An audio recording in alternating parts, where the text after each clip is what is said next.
Ito ang GMA Regional TV News.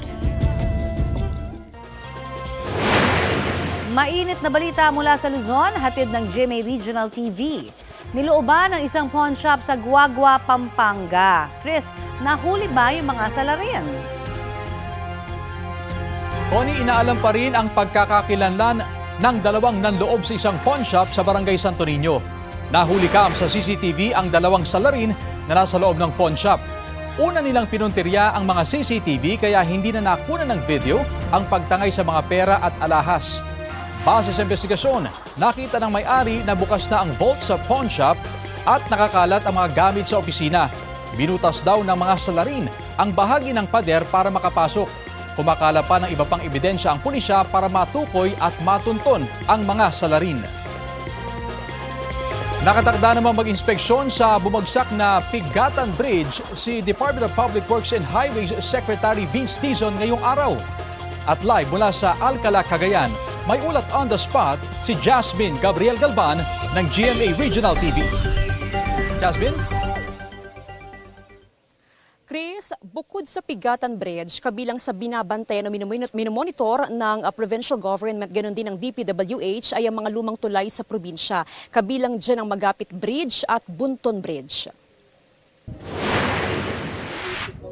Magdamag na nakabantay ang mga pahinante at driver ng truck na nasangkot sa bumagsak na Pigatan Bridge sa Alcala, Cagayan. Lalo pat hindi pa rin naaalis ang mga kargang daang sakong palay at mais sa truck na ito. Maging ang mga bakal at semento na karga naman ng isa pang truck.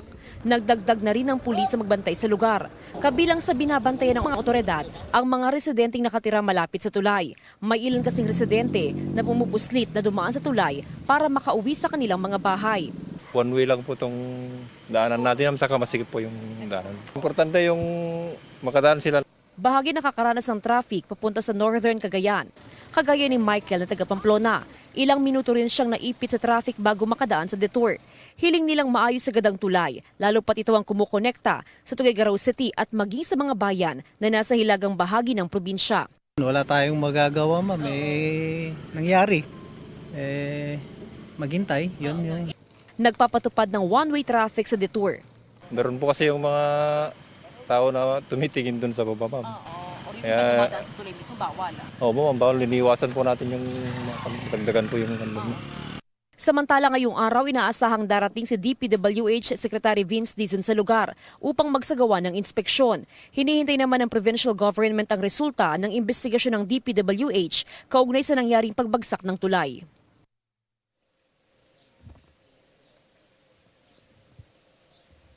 Chris, ipakita ko lamang yung sitwasyon ngayon dito sa aming kinaroroonan sa may Pigatan Bridge. Hanggang sa ngayon, Chris, ay nariyan pa rin, hindi pa rin naaalis o natatanggal yung mga truck na involved sa pagbagsak nga o pag-collapse ng Pigatan Bridge. Ayon sa lokal na pamahalaan, Chris, ay wala silang kakayanan o equipment para alisin o tanggalin yung mga truck na nasa tulay. Samantala, Chris, bukod dyan, ang pinaka-concern ngayon ng mga farmers dahil galing sila dito kanina para i-check naman yung mga sako-sakong palay na laman nitong truck na ito. Ang pinaka-problema nila sa ngayon, since ito yung mga bagong aning palay, hanggang sa ngayon nga ay hindi pa naalis sa truck. Ang problema nila, Chris, yung mga palay mismo ay hindi na maganda yung quality. At ayon sa kanila, hanggat hindi ito maaalis dito, hanggat hindi mai-transfer sa truck at mai-dispose, ay possible daw na hindi nila maibenta ng magandang presyuhan. Ang mangyayari dyan, Chris, ay ipapaaraw na lamang, ibibilid na lamang ng mga magsasaka at sila na lang mismo yung magpapagiling at for personal consumption na lamang yung mga palay na yan, Chris. Chris?